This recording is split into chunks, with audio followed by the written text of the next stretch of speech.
Pada saat pop didominasi oleh musik dance dan pop metal, Guns N' Roses membawa rock and roll mentah dan jelek kembali ke tangga lagu. Mereka bukan anak laki-laki yang baik, mereka jelek, misoginis, dan kejam.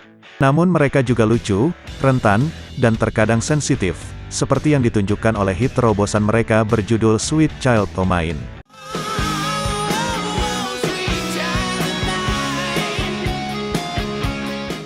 Sementara Slash dan Izzy Stradlin dengan ganas mengeluarkan riff gitar duel yang layak untuk Aerosmith atau Stones, Axl Rose meneriakkan kisahnya tentang seks, narkoba, dan sikap apatis di kota besar. Sementara itu basis Duff McKagan dan drummer Steven Adler adalah bagian ritme yang lentur yang menjaga musik tetap longgar dan kuat. Musik Guns N' Roses adalah dasar dan berpasir dengan dasar yang solid, keras, dan blues. Mereka gelap, busuk, kotor, dan jujur. Segala sesuatu yang bagus untuk hard rock dan heavy metal. Ada sesuatu yang menyegarkan tentang sebuah band yang dapat memprovokasi segalanya mulai dari pengabdian hingga kebencian, terutama karena kedua belah pihak yang sama-sama benar. Belum pernah ada band hard rock yang mentah atau berbakat ini selama bertahun-tahun, dan mereka diberi bobot tambahan oleh kemarahan utama Axl Rose, suara sampah putih yang bingung dan frustrasi yang berlomba-lomba untuk mendapatkan sepotong kue. Ketika tahun 80-an berjalan menjadi tahun 90-an, tidak ada band yang lebih menarik, tetapi karena gesekan band dan munculnya rock alternatif pemeran pendukung Rose akhirnya pergi, dan dia menghabiskan lebih dari 15 tahun rekaman sebelum Delayed Chinese Democracy muncul pada tahun 2008. Guns N' Roses merilis EP pertama mereka pada tahun 1986, yang menghasilkan kontrak dengan Geffen Records di tahun berikutnya. Band ini merilis album debutnya berjudul Appetite for Destruction. Mereka mulai membangun pengikut dengan berbagai pertunjukan live mereka, tetapi album tersebut tidak mulai terjual sampai hampir setahun kemudian ketika MTV mulai memainkan Sweet Child O' Mine.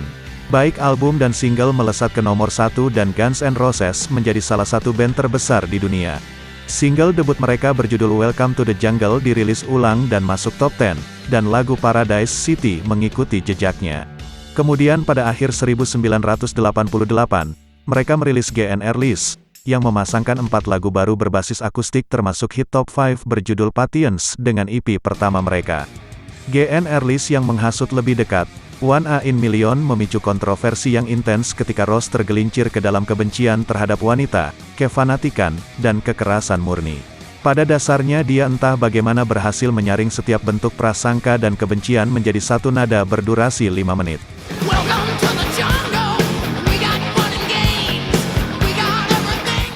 Guns N' Roses mulai mengerjakan kelanjutan yang telah lama ditunggu-tunggu untuk Appetite for Destruction pada akhir 1990. Lalu pada bulan Oktober tahun itu, band memecat Adler dan mengklaim bahwa ketergantungan obatnya menyebabkan dia bermain buruk. Lalu dia digantikan oleh Matt Sorum dari Cult. Selama rekaman band ini menambahkan Dizzy Reed pada keyboard. Pada saat sesi selesai, album baru telah bertambah menjadi 2 album baru. Kemudian setelah tertunda selama hampir 1 tahun, album Use Your Illusion I dan Use Your Illusion 2 dirilis pada September tahun 1991. Berantakan tetapi menarik, album-album tersebut menampilkan band yang lebih ambisius.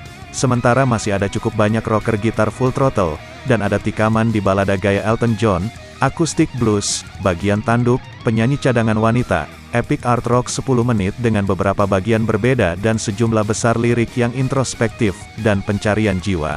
Singkatnya mereka sekarang membuat seni yang luar biasa, dan mereka berhasil melakukannya. Album-album tersebut terjual dengan sangat baik pada awalnya, tetapi mereka tampaknya ditakdirkan untuk mengatur langkah untuk dekade yang akan datang. Album Nevermind Nirvana menjadi hit nomor 1 di awal tahun 1992, yang tiba-tiba membuat Guns N' Roses berubah dengan segala kepura-puraannya. Video impresionistis, model, dan ekses bintang rock tampak sangat tidak keren. Axl Rose menangani perubahan itu dengan menjadi diktator atau setidaknya seorang tiran kecil.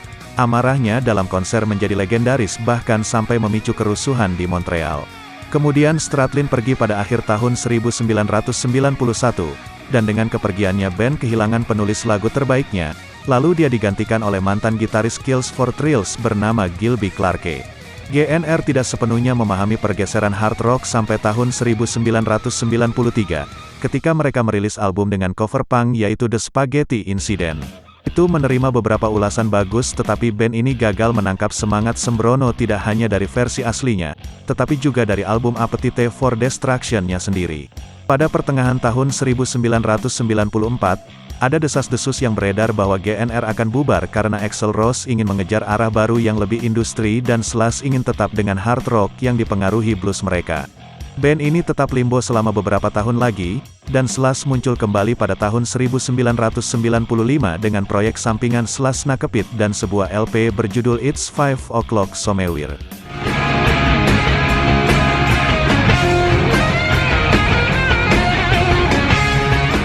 Axl Rose tetap berada di luar sorotan, menjadi pertapa virtual dan tidak melakukan apa-apa selain bermain-main di studio. Dia juga merekrut berbagai musisi termasuk Dave Navarro, Tommy Stinson, dan mantan gitaris Nine Inch Nails bernama Robin Fink, untuk jamming session informal.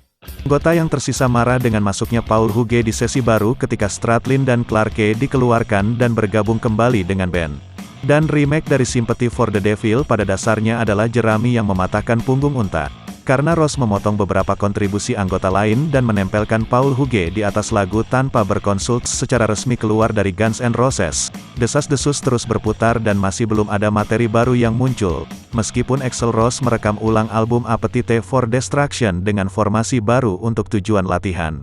Lalu lagu industrial metal berjudul Oh My God akhirnya muncul di soundtrack film Arnold Schwarzenegger 1999, berjudul End of Days. Setelah itu Gavin mengeluarkan Live Era 2 disc bertajuk 87-93.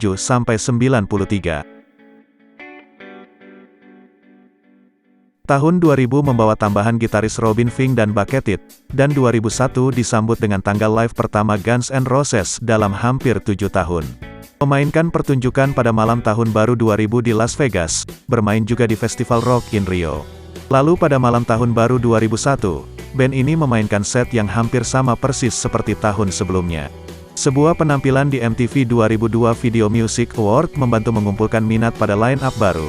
Tetapi penampilan berkarat dari Axl Rose dan sebuah wawancara di mana dia mengatakan bahwa album barunya tidak akan keluar dalam waktu dekat dan tidak berbuat banyak untuk memajukan tujuan mereka. Pada musim panas itu GNR memulai tur pertama mereka dalam hampir 8 tahun. Dan mereka berhasil memenuhi semua komitmen mereka di Eropa dan Asia. Sayangnya mereka menyebabkan kerusuhan kekerasan dan destruktif di Vancouver ketika Axl Rose gagal muncul untuk kencan pertama tur Amerika Utara mereka. Sementara dia melakukan kejahatan lamanya dengan formasi ulang.